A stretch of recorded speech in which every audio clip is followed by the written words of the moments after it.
본 방송에서 제공하는 투자 정보는 투자 판단에 대한 조언입니다.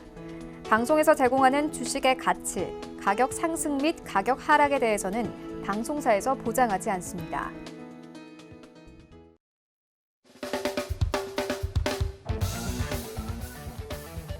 안녕하세요. 수익을 말하다 이지한입니다. 이 시간에는 시장의 이면을 살펴보고 투자 전략을 세워보는 시간입니다. 시장이 한 주간 상당히 어려운 모습을 좀 보였습니다. 어떻게 보면 우리 시장은 지난 1월 달에 상당히 가파른 상승을 한 이후에 굉장히 기간 조정의 양상을 좀 보여주고 있는데, 문제는 종목별 등락, 변동성이 상당히 크게 나옵니다. 그리고 주도주가 교체되는 시기에 상당히 혼란이 좀 가중되고 있습니다. 이런 부분은 외국인들도 어느 정도 우왕좌왕하는 모습을 좀 보여주고 있고, 기관들도 역시 마찬가지인데요. 외국이나 기관도 어떻게 보면 좀 대하기 어려운 장세에서 우리 개인 투자가분들이 어떤 전략을 가지고 어떻게 장에 돼야 되냐, 상당히 어려운 모습을 좀 보여주고 있습니다.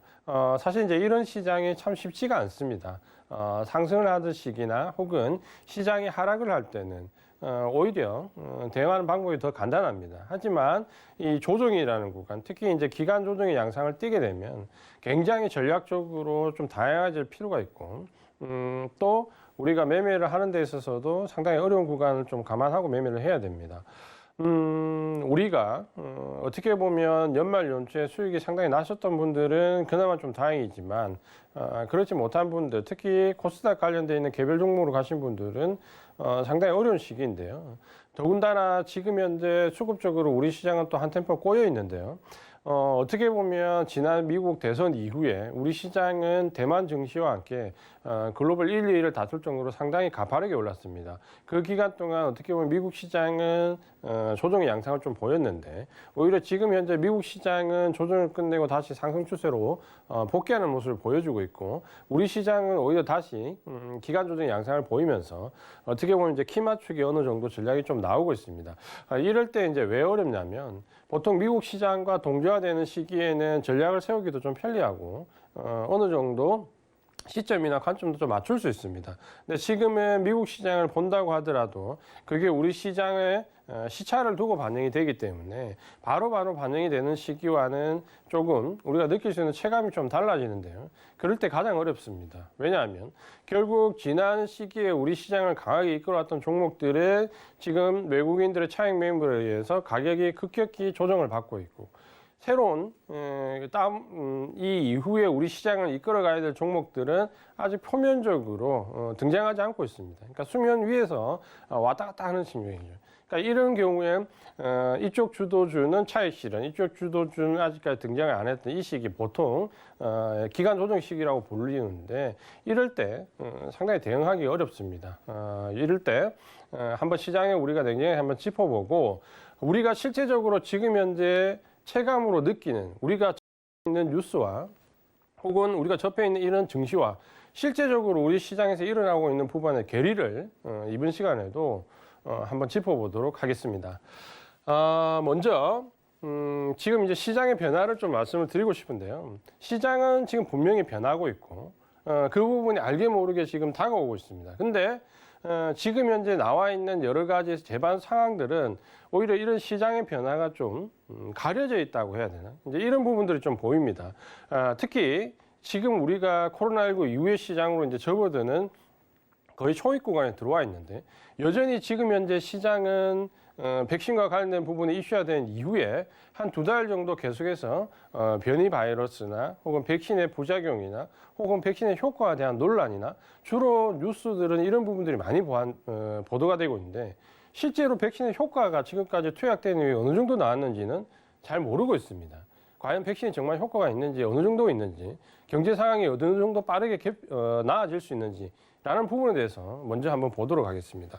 지금 아마 글로벌 증시에서 백신 투약이 가장 빠른 나라가 두 나라가 있습니다. 이스라엘하고 아랍에미리트인데, 사실 이제 UAE 같은 경우는 우리가 통계를 내기가 조금 어려운 국가고 이스라엘을 가지고 한번 비교를 해보도록 하겠습니다. 이스라엘은 지금 현재 백신 접종률이 40% 조금 못 미치는 한 38% 정도, 그러니까 인구의 한 3분의 1 이상이 지금 현재 백신을 이미 접종을 받았습니다. 지금 현재 나와 있는 결과를 보면 백신 방역 효과가 약 92% 정도로 우리가 기존의 화이자 백신이나 모더나 백신에서 얘기했던 90% 이상의 효과가 있다는 부분이 실제적으로 이스라엘 접종에서 좀 증명이 되었습니다. 그러니까 지금 현재 많은 변이 바이러스에 의해서 효과가 어떻고 저떻고 얘기가 많이 나오지만 실제로 투약을 했더니 효과는 90% 이상이 나왔습니다. 특히 우리가 지금 우려했던 고령 환자들, 기저질환이 있는 환자들과 고령 환자들이 가장 치명률이 높은데 이 60세 이상 집중적으로 이스라엘에서 먼저 투약을 했는데 60세 이상의 감염률을 보니까 불과 0.07%밖에 안 나왔습니다. 그러니까 누가 뭐라 해도 변이 바이러스가 나왔든 코로나19의 백신에 문제가 있든 부작용이 있든 효과는 지금 현재 투약한 결과를 보니까 확실하게 있다는 부분은 부정할 수가 없습니다. 그리고 예상했던 백신, 모더나 화이자 백신에서 얘기했던 90% 이상의 방역 효과가 나오고 있습니다. 92%. 그러면 여러 가지 지금 얘기가 나와 있지만 실제적으로 우리가 뉴스에서 보도해야 될 부분은 이 부분이 아닌가 생각이 되고 그만큼 우리가 백신에 대한 기대치는 어느 정도 투약을 했더니 충족이 되고 있다는 부분이죠. 이 부분은 지금 현재 하시는 분들은 더 신경을 쓰셔야 될 것 같습니다. 변이 바이러스나 지금 현재 백신 부작용이 문제가 아니라 실제적으로 경제 상황이 확장될 수 있는, 반영될 수 있는 정도가 어느 정도인지에 더 초점을 맞추시는 게 맞을 것 같습니다. 그리고 지금 현재 코로나19 환자가 굉장히 우려스럽다는 반응만 많이 하는데 실제적으로 급감하고 있습니다. 제가 이제 급감이라는 표현을 쓰는데 미국은 지금 현재 감소율이 20%대로 지속적으로 지금 현재 줄어들고 있습니다. 처음에 우리가 겨울 시즌이 들어가면서 코로나19 재확산에 대한 우려가 났고 실제적으로 어느 정도 재확산이 됐고 미국 같은 경우는 10만 명이 넘어가서 우려스럽다. 20만 명일 때 정말 큰일 났다 했는데 30만 명 정도까지 올라와 버렸죠. 일 확진자 수가. 저게 이제 정점을 찍었던 시기고 다시 지금 현재 20만 명에서 10만 명에서 오늘은 미국의 확진자 수가 8만 명대로 떨어졌습니다. 그러면 실제적으로 우리가 겨울에 들어가면서부터 우려했던 부분이 30만 명까지 환자가 확장됐다가 지금 현재 이제 뭡니까? 8만 명 수준까지 환자가 급감했습니다. 그러니까 왜 급감했냐라는 부분은 뭐 일단 바이든 정부가 들어오면서 마스크를 의무화했죠. 그러니까 이 부분이 가장 또 컸던 부분이고 백신도 이제 미국은 우리보다 훨씬 더 빨리 맞게 들어와야 돼요. 맞아 들어가고 있었죠. 그 부분이고 그 다음 이제 우리가 우려했던 지역이 유럽인데 유럽에서 특히 영국이나 프랑스, 독일 쪽, 특히 이제 영국 쪽에 굉장히 변이 바이러스부터 해서 굉장히 우려했던 부분이 컸습니다. 영국도 환자가 정점을 찍을 때 6만 명까지 갔습니다. 일 확진자 수가. 실제로 우리나라 인구와 비교해서 뭐 영국이 우리나라 인구의 2배, 3배가 아닌데 불구하고 굉장히 큰 폭의 환자가 늘어났죠. 최근에는 이제 2만 명대로 떨어졌습니다. 그러니까 3분의 1 수준으로 환자가 감소하기 시작했다는 거죠. 그러면 우리가 지금 현재 백신이 지난 12월 달부터 이슈화되고 난 다음부터 어느 정도 투약이 시작되는 시점부터 한 달 정도, 2달 정도 지나서 지금 2월 달이라는 시점이 들어오면서부터 뭡니까? 그게 봉쇄 조치가 됐든 마스크를 강화했든 혹은 백신을 투약했든 어쨌든 지금 현재 코로나19 관련된 환자는 사실 급감이라는 표현을 쓸 수 있을 정도로 굉장히 떨어지고 있습니다. 우리나라 같은 경우도 600명대 갔다가 지금 다시 이제 200명대 떨어졌는데 사실 우리나라는 워낙 환자 수가 작았기 때문에 이 100명, 200명 단위를 가지고 논의할 수 있는 부분이 아니었습니다. 프랑스나 영국, 우리나라에 비해서 인구수가 불과 뭐 1.5배, 1.6배밖에 안 많습니다. 근데 그런 나라들이 몇만 명 단위로 나왔으니까 우리나라와는 이 비교가 자체가 안 된다는 거죠. 그러니까 그렇게 환자가 늘어났던 부분에서 지금 현재 환자가 이제 감소세에 이제 이만큼 들어왔다라는 거죠. 그러면 이제 우리가 주식하는 사람들의 입장에서 왜 이 부분이 중요하냐면 결국 지금 현재 뭡니까? 증시는 코로나19 이후에 포스트 코로나 시대로 이제 접어든다라는 거죠. 그러니까 증시가 항상 한 발 빨리 움직이기 때문에 이 포스트 코로나가 체감으로 다가오는 시기가 3월이나 4월이다라고 본다면 증시는 그보다 더 빨리 2월, 3월부터 움직이기 시작할 가능성이 좀 높아졌다는 거예요. 단 어쨌든 간에 지금 현재 이런 가장 큰 이슈가 변화하고 있기 때문에 시장은 분명히 바뀐다는 거예요. 코로나19 시대에 각광을 받았던 종목들이, 섹터들이 이제는 포스트 코로나 시대에서 섹터와 종목으로 교체되는 시기에 급격히 들어와 있다는 거죠. 그러니까 이런 부분들이 지금 현재 가장 중요한데 결국에는 이 코로나19라는 부분이 감소를 하게 되면 경제 지표가 일단 개선되는 부분이 나올 거고 이 부분까지 기대하기 이전에 우리가 미국 시장에서 좀 더 변화되는 부분을 보면 결국에는 이 고용 지표와 관련된 부분인데 신규 실업수당 청구 건수가 급격히 늘어났다가 지금은 많이 줄지는 않았지만 예상치보다 계속해서 오버됐던 지표들이 이제 예상치 범위 내로 점점 들어오고 있다는 거예요. 특히 고용 지표가. 그러니까 이런 부분들 본다면 하나의 변화가 야기될 수 있는 시점이 들어와 있고 또 한 가지는 뭡니까?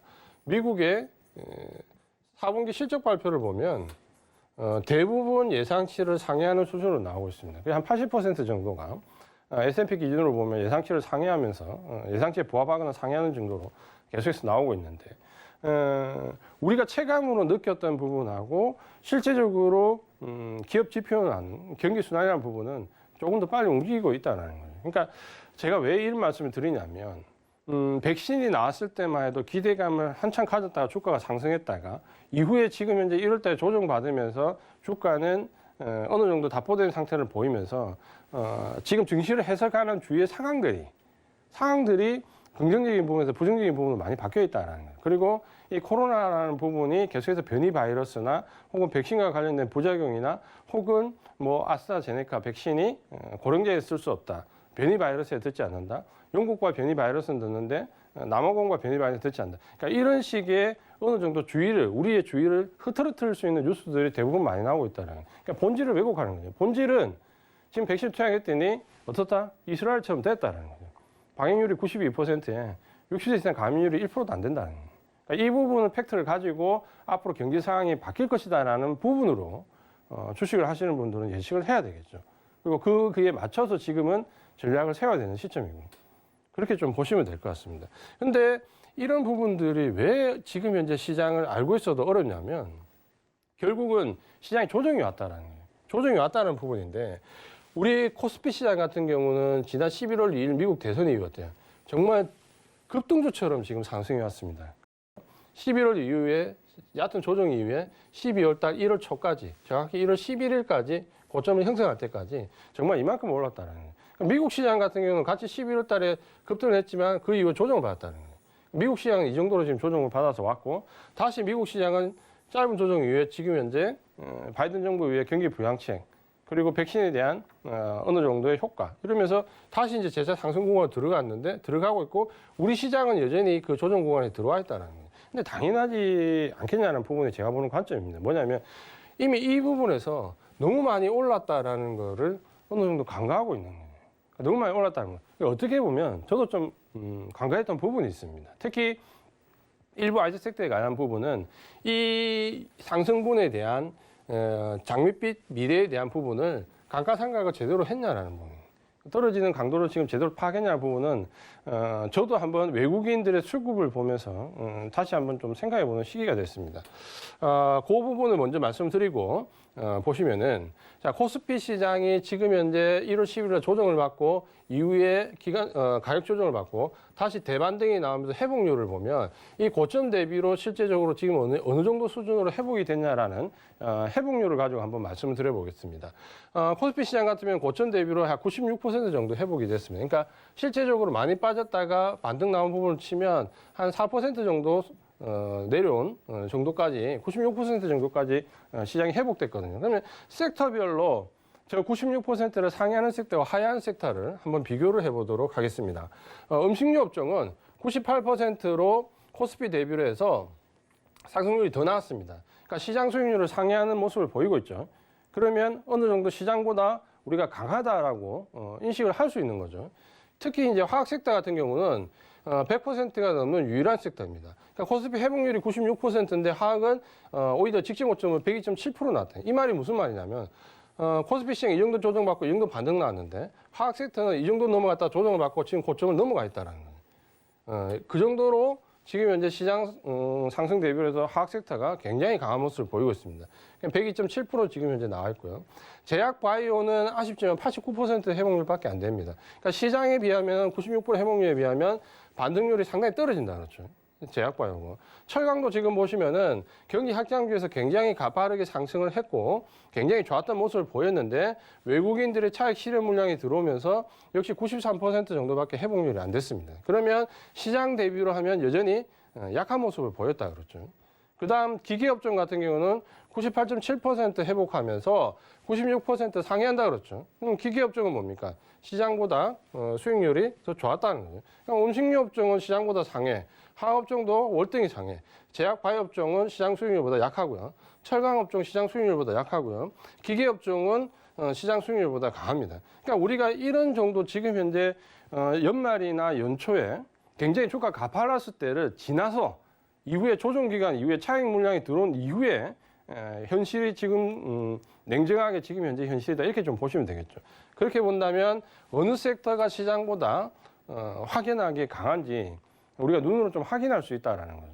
이런 부분들을 좀 보셔야 될 것 같고요. 그 다음 섹터 보도록 하겠습니다. 그 다음 섹터 보면 IT 섹터가 92%로 시장 수익률보다 뭡니까? 약한 모습을 보이고 있습니다. 시장 수익률보다 착하고 운송 장비는 97.5% 넘어섰지만 아쉽게도 애플과의 협력 중단이라는 뉴스가 나오면서 97.5% 회복한 이후에 급락이 와버렸죠. 그래서 이 시장 수익률보다 떨어졌습니다. 실제적으로. 유통은 95.8% 거의 시장 수익률만큼 나왔고요. 건설업종은 99.6%로 시장 수익률보다 회복률이 더 좋았습니다. 통신업종도 97.7%로 약간 더 좋았죠. 그러면 지금 우리가 조금 주목해서 봐야 될 부분이 이 IT 업종인데 이 IT 업종은 왜 이렇게 회복률이 떨어졌을까요? 사실 우리가 지난 8, 9, 10월달 조정 이후에 11월 미국 대선 이후에 거의 IT 섹터들이 2차 전지든 반도체든 비메모리 반도체든 시장 상승을 다 끌고 올라왔잖아요. 삼성전자, SK하이닉스 비롯해서 삼성, SDI, LG화학 그런 종목들이 시장을 다 끌어올렸는데 지금 현재 막상 조정받고 나서 주도주라면 시장 수익률보다 더 강하게 회복이 되는데 회복이 안 된다는 거예요. 그만큼 지금 뭐가 많이 들어왔답니까? 우리가 생각해야 될 부분은 외국인 차익 매물이 많이 들어왔다는 거예요. 그러니까 이 부분은 제가 지난주에도 사실 말씀을 드렸습니다. 그래서 IT 섹터는 좁히라고 했죠. 좁히는데 반도체나 2차 전지, 뭐 MLCC, PCB 정도로 좁히라고 했는데 더 좁혀야 되는 거예요. 왜냐하면 반도체가 여기서 탈락했습니다. 반도체 차익 매물이 지금 현재 감당할 수 없을 만큼 외국인들 차익 매물이 너무 많이 들어오고 있습니다. 그러다 보니까 예를 든다면 이제 이 계리율이 어디서 나오냐면 어제 미국의 마이크론 테크놀로지가 한 3% 정도 올랐고 필라델피아 반도체 지수가 올랐거든요. 그럼 오늘 우리 시장에서 삼성전자나 우리가 알고 있는 SK하이닉스가 분명히 주가가 좋은 모습을 보여야 되는데 삼성전자 마이너스, SK하이닉스도 상승분 다 마담하면서 끝이 났거든요. 그러니까 왜 이런 현상이 왔을까라는 부분을 우리가 좀 합리적으로 생각을 해봐야 되는데 저도 사실 반도체는 일단은 수요가 굉장히 크게 늘어날 수 있는 슈퍼 사이클에 들어와 있기 때문에 어느 정도 주가 흐름을 양호한 관점으로 봐야 된다는 생각을 가지고 있었습니다. 근데 생각을 조금 이제 바꾸게 된 계기가 결국 삼성전자의 주가를 보면서 좀 느낀 건데 삼성전자가 지난 8월 달에 저점을 형성할 때 56,000원이었고 그 다음 지금 현재 1월 달에 고점을 형성할 때 96,800원까지 올랐습니다. 이 수익률을 보면 60%가 넘는 수익률인데 기간은 불과 10월이니까 11월, 12월 한 2달 반 정도 2달 약간 상회하는 수준의 남짓입니다. 그러니까 2달 남짓한 기간 동안 수익률 60%가 나왔습니다. 사실 2달 남짓한 기간 동안 수익률이 60%가 삼성전자가 나올 거라고 이 대형주가 그 정도 수익이 나올 거라는 거는 우리가 예전에 2005년도 유동성장에서 경험했던 그런 시기가 아니라면 상상을 할 수 없는 거죠. 결국 지금도 유동성장이기 때문에 이게 가능을 했는데 그렇다면 이제 우리가 한번 생각을 해봐야 되는 거예요. 삼성전자가 56,000원에서 지금 96,800원까지 무려 60% 상승했는데 이 상승했던 가격에는 무엇이 포함되어 있을까라는 부분이에요. 단순하게 작년에 생각했던 것보다 3분기, 4분기 실적이 나빠요. 실적이 4분기 실적이 좋지도 않았죠. 실적이 좋아서 주가가 저 2달 만에 40% 올랐을까요? 그렇지 않다 그렇죠. 그렇지 않는데 그렇다면 이 주가의 60% 상승은 뭡니까? 적어도 우리가 생각했던 반도체 슈퍼사이클이나 올해 경기 확장 후에 개선될 부분이 뭡니까? 포함되어 있다라고 어느 정도 이제 인지를 할 수밖에 없다라는 거예요. 그러니까 이 평가는 우리가 하는 게 아니고 결국 어떻게 보면 시장의 움직임 주체들이 하는 건데 결국 외국인들은 그렇게 생각을 하고 있다라는 거예요. 생각을 하고 있다 보니까 11월 달에 스타트할 때만 해도 삼성전자를 8천만 주 이상 엄청나게 매수를 했다가 지금 뭡니까? 다시 삼성전자는 2천만 주에서 마이너스로 지금 돌아섰잖아요. 그러니까 급격하게 삼성전자를 매도했다라는 부분인데 이게 처음부터 상승한 기간 동안 예를 들어서 이렇게 파악을 하는 거죠. 삼성전자가 상승하는 기간 동안 작년 초입처럼 계속해서 매도를 했다면 이건 일반적인 차익 물량으로 보겠지만 처음 구간에서 무려 8천만 주 이상 대규모 매수를 하다가 주가가 어느 정도 96,800원, 9만 원대 이상으로 가면서 8만 원대 이상으로 가면서 뭡니까? 여기서 집중적으로 차익 실현을 했다라는 부분은 아쉽지만 지금 삼성전자가 60% 오르는 기간 동안 어떻게 보면 올 상반기에 들어올 수 있는 이런 부분까지 어느 정도 주가에 반영이 많이 되어 있다. 지금은 판단을 그렇게 빠르게 할 수밖에 없습니다. 그렇게 본다면 삼성전자가 지금 현재 메모리 반도체 관련된 부분에서 슈퍼사이클론으로 이 정도 주가가 올랐다면 지금 아쉽지만 삼성전자가 여기서 추가로 직전 고점인 96,800원을 넘어가려면 어떻게 해야 될까요? 새로운 모멘텀이 생겨야 된다는 거예요. 이 메모리 반도체 모멘텀 슈퍼사이클 말고 뭐 비메모리 반도체가 됐든 5G가 됐든 어떤 새로운 모멘텀이 생겨야지만 저 고점을 넘어갈 수 있는데 당장은 그러기가 어렵다 그랬죠. 그러다 보니까 뭡니까? IT 섹터 자체가 지금 현재 보시면은 굉장히 우리 시장을 잘 이끌어왔던 섹터인데 수익률이 회복률이 코스피 회복률에 미치지 못한다라는 거예요. 그러니까 이게 저도 굉장히 아쉬운 부분인데 이거는 삼성전자 종목할 때 왜 그런지 조금 더 말씀드리겠습니다. 그다음에 이제 운송 장비 업종이 97.5%. 이거는 시장 수익률 상회했지만 실제로 뭡니까?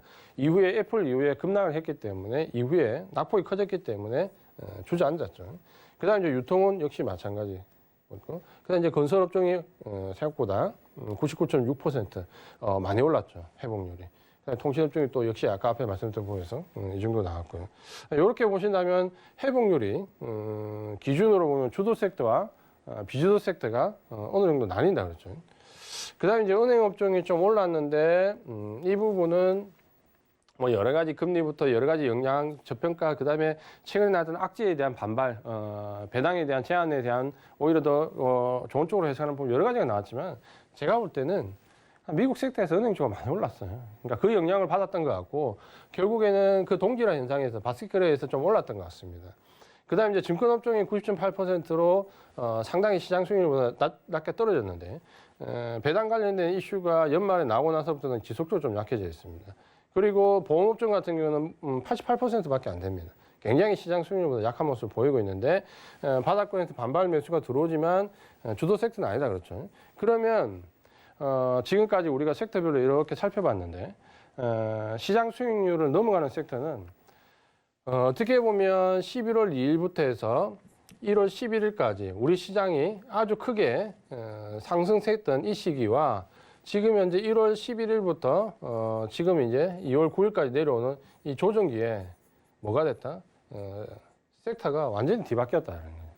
이 상승하던 시기에 우리 시장을 이끌어왔던 IT 섹터나 운송 장비나 철강이나 경기 확장 중에서 가장 먼저 튀었던 섹터들은 지금 시장 수익률 조정기에 들어오면서 보다 약하다는 거예요. 그러면 우리가 생각해야 될 부분이 뭐냐면 보통 주도주라고 하면 이렇거든요. 상승기에 더 상승하고 조정기에 조금 더 하락하는 것 같지만 실제적으로 나중에 조정 말미에 가서 엄청 큰 폭으로 상승을 해야 되는데 지금은 회복기가 가격 조정이 거의 끝나가는 단계, 기간 조정의 단계에 들어왔는데 가격 조정 단계에서 넘어오는 회복률이 낮다? 그럼 일단 주도주가 아니다라는 거예요.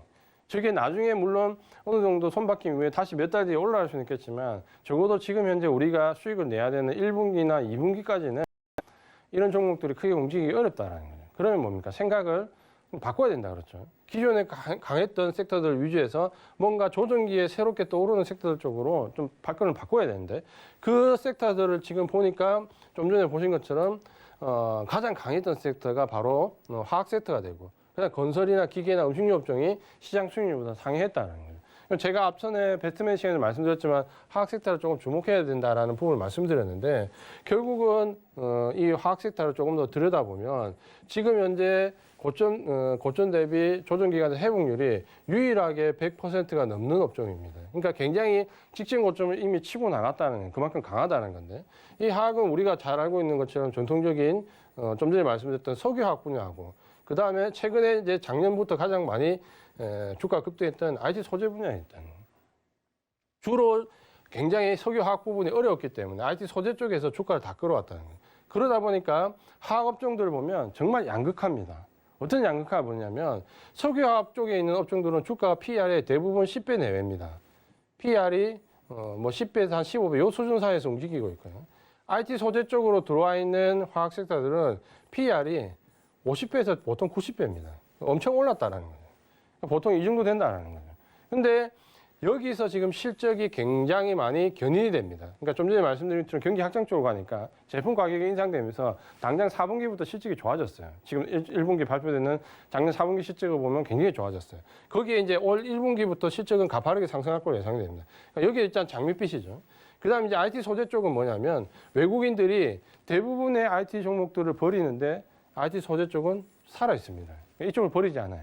그러니까 IT 소재나 2차 전지 쪽 관련된 쪽이나 그다음에 이제 뭐 PCB나 요 정도까지는 외국인들이 그래도 어려운 장에서 소량이라도 계속해서 매수를 해 나갑니다. 그러니까 이런 쪽에 살아 있는데 그러니까 여기 살아 있고 여기 실적이 이제 바닥권에서 올라오면서 뭡니까? 화학 섹터가 상당히 좋아 보인다 그렇죠. 그러면 IT 쪽은 우리가 변화가 있다는 걸 알겠는데 그럼 지금 현재 보시면 어때요? 우리가 경기 확장을 제가 굉장히 주목해야 된다라고 말했던 부분에서 이미 11월 달 시기가 많이 흘렀는데 이때 처음에 말씀드렸던 부분에 제가 현대차를 매수했고 운송 장비 쪽 현대제체를 매수하면서 철강 쪽하고 그 다음에 증권 쪽이나 이쪽을 많이 말씀을 드렸죠. 그러니까 이런 쪽에서 지금 현재 실제적으로 조정기를 거치고 나서 다시 경기 확장 쪽으로 접근하려 할 때 이런 쪽에 운송장비나 철강이나 증권 쪽에서 지금은 뭐다? 화학이나 건설이나 기계, 음식료 쪽으로 매기가 옮겨갔다는 거예요. 그러면 이 조정 기간의 주도 섹터가 이쪽으로 바뀐다는 거예요. 그렇죠. 바뀔 거라는 부분을 예상을 할 수 있는데 그게 수급적으로도 지금 맞아 떨어지고 있고 좀 전에 보신 것처럼 조정 구간에서 회복률로 봐도 맞아 떨어지고 있어요. 수급적으로도 수적으로 바뀌어 있고 지금 현재 지수 회복률을 봐도 바뀌어 있다. 그럼 명백하게 바뀐다는 거죠. 그렇죠. 다만 지금 현재 저게 적극적으로 눈에 보이지 않는다는 거죠.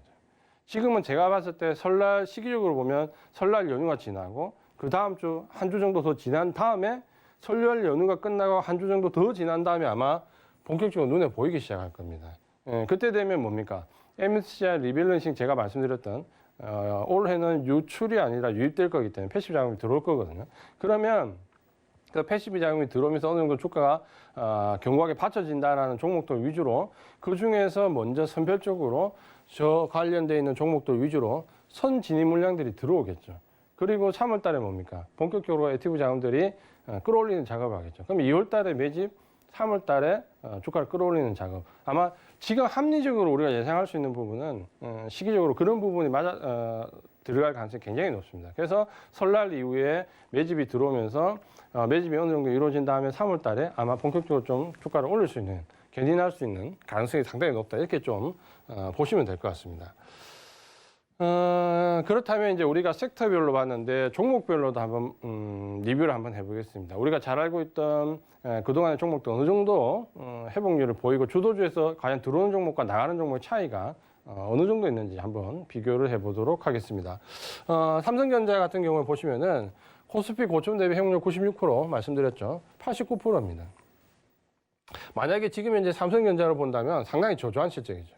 왜냐하면 시장 수익률이 96%라면 이전에 우리가 12월 달, 1월 달 같으면 삼성전자 110%, 120%가 있어야 되는데 지금 89%밖에 안 됩니다.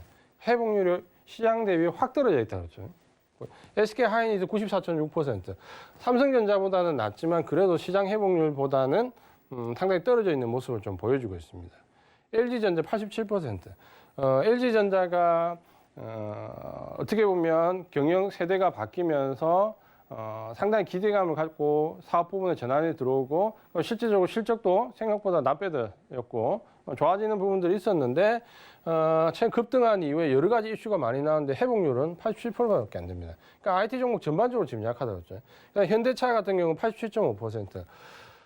현대차도 마찬가지로 작년 11월 달부터 경기 확장주로 사야 된다 할 때 우리가 샀던 그 시점부터 종목이 굉장히 급하게 올랐는데 여기에 1월 달에 애플까지 이슈가 더해지면서 어떻게 보면 상당히 큰 폭으로 올랐는데 그 이후에 회복률을 보면 87.5%.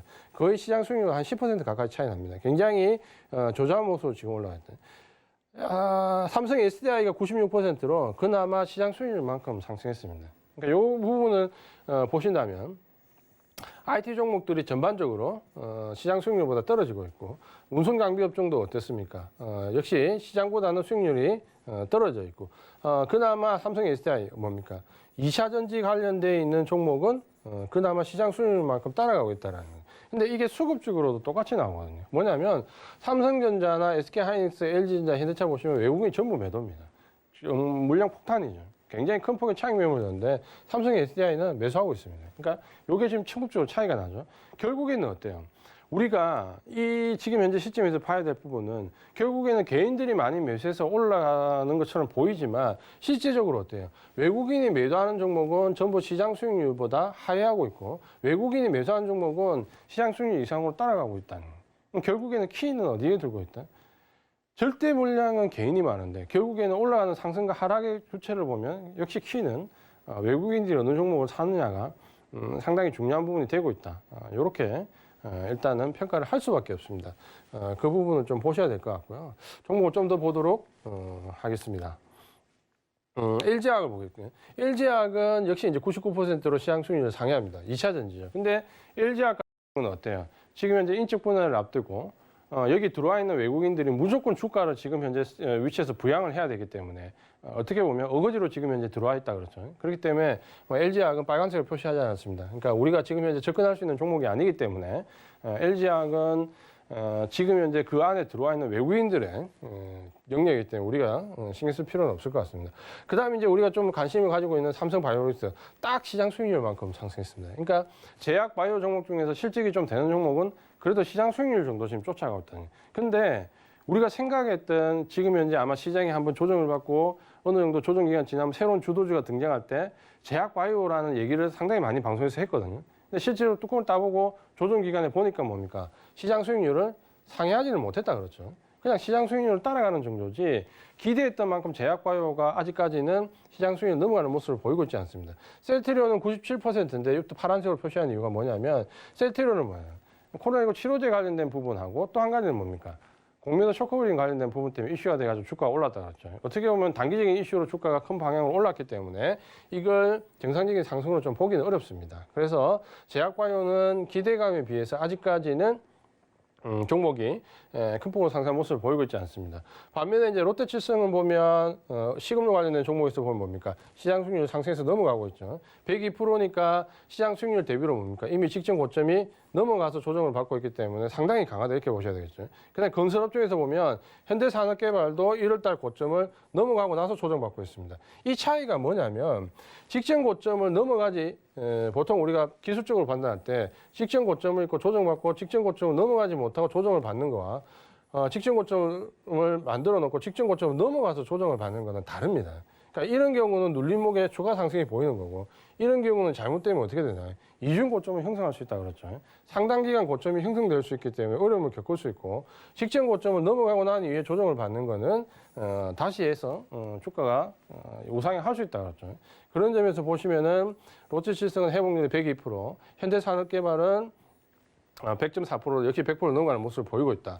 그렇다면 앞에서 우리가 봤던 건설이나 기계나 화학 쪽에 있는 종목들이 뭡니까? 섹터들이 시장 대비로 강했는데 종목들도 보니까 역시 그쪽에 들어와 있는 종목들이 시장 수익률보다 더 강하다 그렇죠. 그리고 역시 우리가 봤던 다른 IT 섹터나 좀 약했던 섹터들이 종목들도 보면 그렇게 나이스한 흐름을 보이고 있지 못합니다.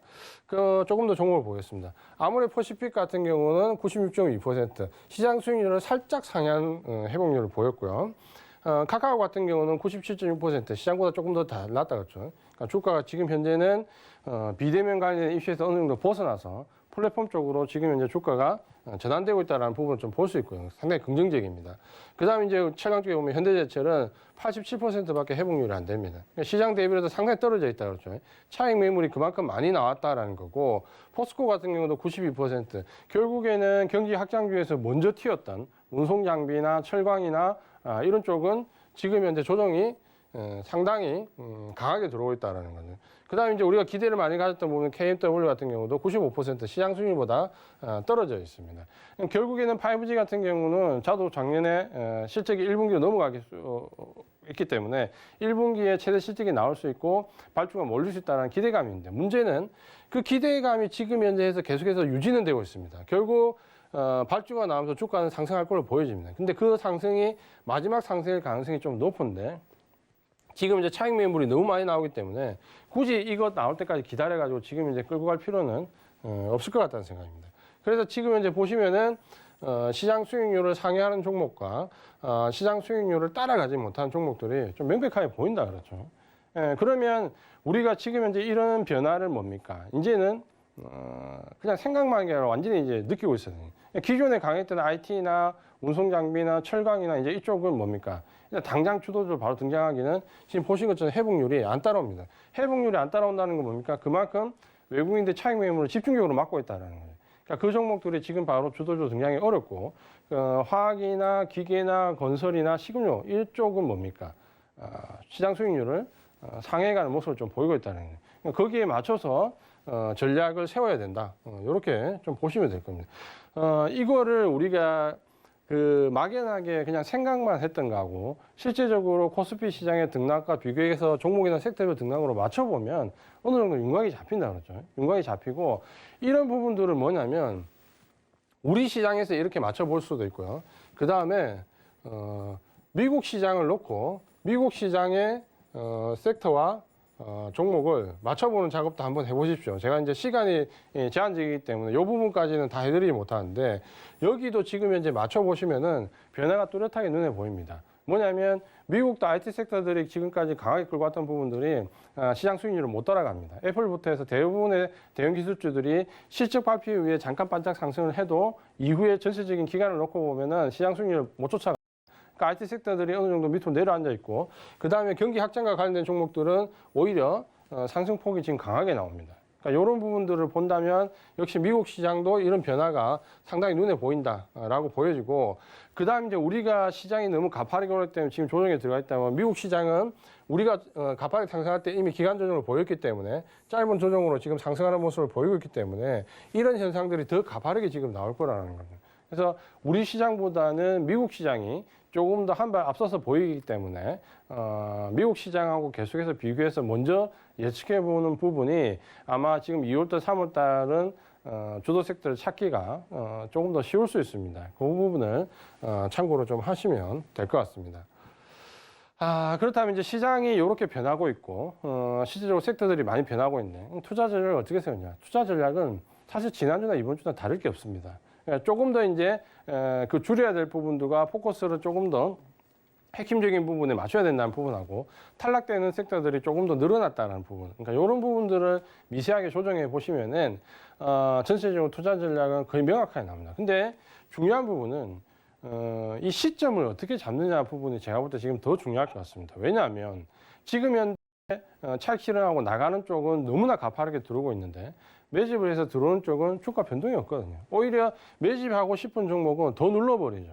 그러니까 기간 조정 기간에 어느 정도 이 시장이 하락 전환이 아니라 조정이라고 판단이 되면 충분히 안전하게 더 눌러버릴 수가 있습니다. 그러니까 그런 부분들이 지난 8월달, 9월달, 10월달 우리 시장의 조정을 보면 8월, 9월에 IT 종목도 더 눌렀다가 10월달에 살짝 누른 척 하다가 결국에는 그 종목들이 더 올라가는 것처럼 기간 조정 초입에는 항상 더 눌러버립니다. 어디를? 주도주를 더 눌러야 뭡니까? 기간 조정 말미에 개인들은 좀 배제하고 좀 더 싸게 지금 사서 또 올라갈 수가 있는 거죠. 그러니까 그런 수급적인 관계의 변화를 보면 지금은 투자 전략도 중요하지만 시점이 더 중요하다고 봐야 되고 일단은 그 시점 때문에 일단 분할로 매수해야 됩니다. 지금 당장 어떤 정확한 포인트를 잡아가지고 공략은 하기 어렵습니다. 왜냐하면 지금은 외국인들이 전면적으로 등장하지 않습니다.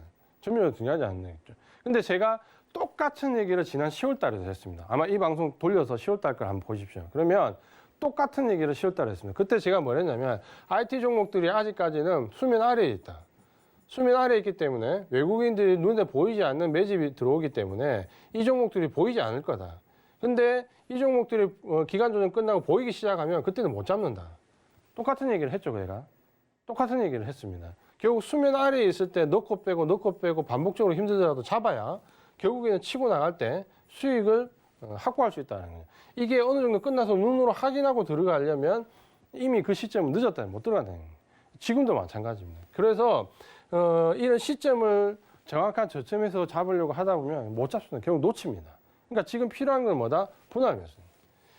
2%든 1%든 계속해서 저점에서 계속해서 분할 매수나 저점이 아니더라도 지지를 받는 거 보고 난 다음에 계속해서 분할 매수해야 됩니다. 그러니까 이 방법이 지금 현재는 가장 좋은 방법이고 지난주에 말씀드렸던 부분에서 반도체를 일단 뺐습니다. 반도체를 빼고 2차 전지와 MLCC 관련된 쪽으로 IT는 일단 실적이 담보되는 쪽으로만 축약을 하자. 그렇게 보셔야 되고 실제로 지금 2차 전지는 안정적이긴 하지만 시장 수익률 플러스 알파 정도밖에 되질 않습니다. 그다음에 이제 MLCC는 제가 볼 때 MLCC와 PCB는 올해 일단 IT 섹터에서 잠룡입니다.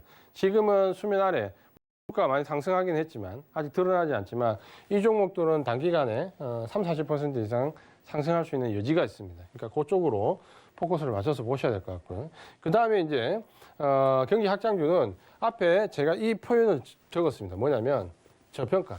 그러니까 실제적으로 저평가가 되어 있는 경기 확장주는 왜 그러냐면 저평가가 되어 있지 않은 쪽으로 치면은 뭡니까? 이미 많이 상승했던 운송 장비나 철강이나 이쪽으로 보면 어때요? 저평가라고 지금 보기에는 이제 어려울 정도가 좀 많이 올랐다 그러죠. 그러니까 저평가의 가능성과 함께 실적 개선의 가능성이 있는 쪽. 그게 지금 현재 보시면 건설이나 기계나 화학인데 이쪽 섹터들은 좀 전에 보신 것처럼 회복률도 빠르고 종목별 주가 상승률도 좀 더 큽니다. 수급적으로도 지금 보시면 외국인들이 화학 쪽은 굉장히 많이 매수를 하고 있습니다. 그러니까 그런 부분들도 이게 좀 참고를 하셔야 될 것 같고요.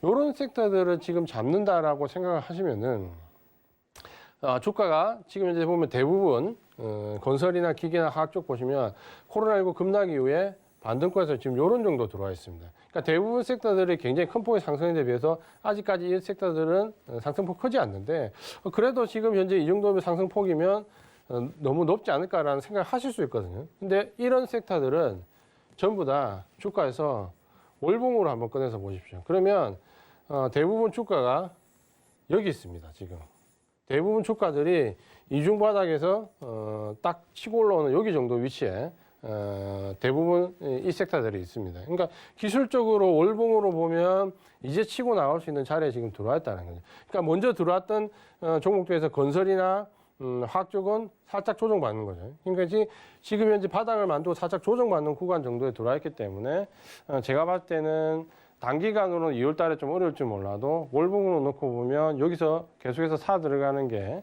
아마 올 상반기에 수익을 만드는데 가장 결정적인 역할을 할 것 같습니다. 결국은 지금 시장이 만약에 조정 구간에 들어와서 지금 5% 10% 수익을 내는데 집착을 하거나 단기 매매를 할 수도 있겠지만 이 조정 구간에서 조금 기회비용을 잃더라고 하더라도 항상 제가 지난 8월 달이나 지난 6월 달에 했던 전략대로 마찬가지입니다. 여기서 조금 기회비용을 주고 70% 80% 상승하는 종목들을 잡아내자는 거에 항상 제가 주장했던 바고 매매도 또 항상 그런 방향으로 많이 제시를 해드렸는데 지금도 마찬가지입니다. 그러니까 지금 70% 80% 갈 수 있는 섹터들은 저쪽이라는 거예요. 삼성전자가 제가 이 섹터별 비교를 했기 때문에 혹시나 이제 오해하시는 분들 삼성전자 그러면 급 나가나요? 삼성전자가 왜 내려갑니까? 삼성전자 슈퍼사이클인데 내려가지 않는다. 이걸 꼭 유념을 하시고 다만 뭡니까? 직전 고점인 96,800원을 뚫고 올라갈 수 없기 때문에 기대할 수 있는 수익률이 뭡니까? 10% 내외밖에 안 된다는 거예요. 한 몇 달 간간에. 그럼 10%를 가지고 장기 투자를 할 수 없는 거 아닙니까? 몇 달을 보유할 수는. 그런 의미에서 상대적인 개념으로 이쪽 섹터를 봐야 되고 이쪽 섹터들은 어때요? 50%, 40%, 좀 많은 거는 한 7, 80%까지는 짧은 기간 안에 수익을 낼 수 있는 가능성이 있다라는 거예요. 그러니까 열려있는 쪽으로 가야 된다는 거죠. 삼성전자가 급락하는 게 아니니까 그건 오해 안 하셔도 될 것 같습니다. 이렇게 투자 전략을 좀 보시면 될 것 같고요. 그 다음 이제 소비재에 대한 얘기가 많습니다. 소비재에 대한 얘기가 많은데, 지금 현재 소비재를 보면, 제가, 작년 12월, 8월 달에 IT를 잡아야 되고, 11월 달에 운송장비 경기 확장도 잡아야 되고, 그때 12월 달에 못 잡았으면 소비재를 잡으라고 했습니다. 그때 이제 롯데치에서 이런 가격이 11만 원 왔다 갔다 하던 그때 시절이거든요. 그때 소비를 잡아야 되는데 조금 올랐습니다.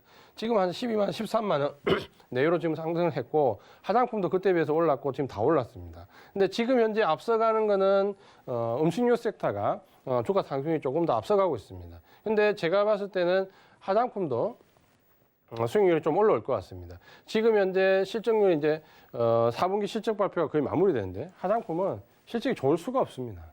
대부분 이제 지금 실적 발표가 되면 주가 조금 조정을 받거나 실적 바닥론이 나오거나 한 요런 정도거든요. 근데 여기서부터 이제 주가가 상승 턴하기 시작하면 음식료가 먼저 달리겠지만 제가 봤을 때 초반 상승률은 화장품이 더디지만 나중 상승, 종가 상승률로 보면 화장품이 따라잡거나 최소한 넘어설 것 같습니다. 왜냐하면 화장품은 지금 당장의 소비재라는 경기 확장이라는 이슈도 하나 있지만 여기에 중국 관련된 이슈가 또 있는 부분이 있기 때문에 제가 봤을 때 지금 중국 시장의 흐름을 보면 결국 이게 플러스 알파가 되는 쪽이 뒤쪽으로 가면 좀 더 치고 나갈 수 있는 여지가 높다라고 보여집니다. 그러니까 지금은 이런 섹터들을 지금 외국인들이 계속해서 조정을 주고 있어요. 그러니까 지금 현재 2월달 정도까지는 이 조정되는 구간에서 뭡니까? 야금야금 계속 매수를 해야 되는 거죠. 야금야금 계속 매수를 해서 예를 들어 화장품 같은 경우는 제가 봤을 때 6월, 7월 달에 매도하는 전략, 7, 8, 9월 달까지도 어쩌면 끌고 갈 수 있는 전략. 음식료 같은 경우는 제가 봤을 때 한 6월이나 7월 정도에 매도하는 전략. 그렇게 보시면 될 것 같고. 그 다음에 이제 건강기능식품들도 최근에 보면 조금씩 수익률이 굉장히 좋아집니다. 그냥 건강기능식품 쪽을 보면 굉장히 실적이 좋습니다. 실적은 굉장히 좋은데 주가는 지금 떨어져 있거든요. 그러니까 그런 종목들도 잘 찾아보시면은 중기 이상 스윙이 가능한 종목들이 꽤 있습니다. 그런 종목들도 참고해서 좀 보시면 될 것 같고요. 그러면 지금 현재 경기 확장기에서 선행했던 종목들 말고 호행했던 섹터들하고 IT 섹터에서 아주 일부적으로 끌고 갈 수 있는 섹터들하고 그다음 이제 소비재 쪽으로 갈 수 있는 섹터들 이렇게 보시는데 중요한 거는 제가 앞에 말씀드렸던 것처럼 지금 뭡니까? 결국에 시점이 중요할 것 같습니다. 시점은 지금 현재 설날 연휴를 일단 앞두고 한 일주일 정도 시장에 대한 혼란 어떻게 보면 좀 차익 매물에 의해서 좀 더 혼란스러운 부분이 나올 거고 그 뒤 시점으로 보시면 아마도 주가 흐름이 조금 양호하게 나올 수 있습니다. 특히 이제 2월 말에 아까 말씀드린 것처럼 MSCI 리밸런싱에 지금 들어오게 되면 여기서 유입될 수 있는 물량들이 있기 때문에 일부는 그 전에 아마 액티브 물량들이 미리 선점하는 전략을 취할 거고 일부는 MSCI 리밸런싱 들어오는 거 보고 주가를 들어 올릴 겁니다. 그러면 시장에 대한 전략은 이렇게 보시는 게 맞을 것 같습니다. 뭐냐면 MSCI 리밸런싱에 들어오는 요 앞에 구간을 일단은 사야 될 종목들을 저점에서 매집하는 구간으로 보시면 될 것 같고요. MSCI 리밸런싱 이후에 3월 달부터는 이걸 뭡니까? 수익을 극대화하는 방향으로 들어 올리는 전략을 취할 가능성이 높다라는 거죠.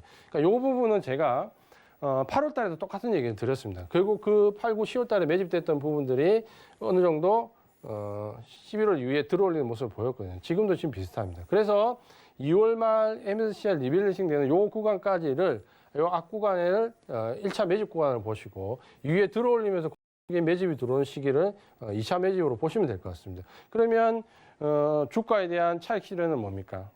3월 이후에 4월, 5월, 6월 여기 가면서 집중적으로 또 수익 실현을 할 수 있겠죠. 그런 관점으로 보시면 될 것 같습니다.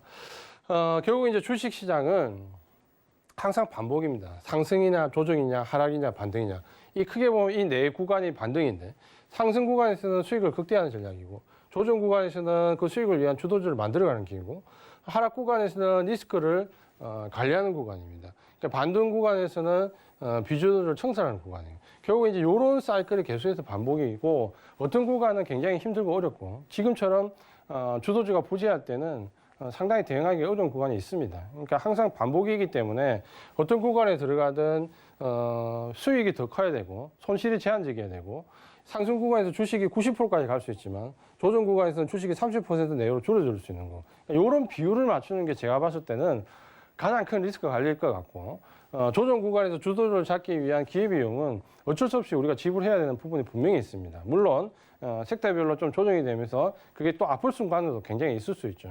하지만 이런 구간이 반복됐지만 저걸 일정한 원칙에 의해서 계속해서 저 사이클대로 끌고 가는 사람이 결국에는 주식시장에서 계좌가 늘어나지 않나 수익을 청지하지 않나 제 생각은 그런 부분에 포커스 좀 맞춰드리고 싶습니다. 조정 구간에서도 수익이 나고 상승 구간에서 수익이 나고 하락 구간에서 수익이 납니다. 이런 얘기를 하고 싶지는 않습니다. 그러니까 전략적으로도 맞지 않고 실질적으로 그게 계좌를 불리지도 않습니다. 항상 이 구간에 들어왔을 때 어느 구간에 들어왔더라도 거기에 맞는 원칙을 가지고 정확하게 대응하시기를 바랍니다. 항상 시장은 어렵습니다. 하지만 좋은 구간은 또 그 이후에 온다는 부분 말씀을 좀 드리겠습니다. 이런 얘기들이 좀 궁금하신 분들은 카톡방으로 아래 보이는 카톡방으로 오시면 미리 이런 전략에 대해서 많은 얘기를 드립니다. 카톡방으로 오셔서 같이 확인해 보시면 좋을 것 같습니다. 수익을 말하다 오늘은 여기까지 말씀을 드리도록 하겠습니다.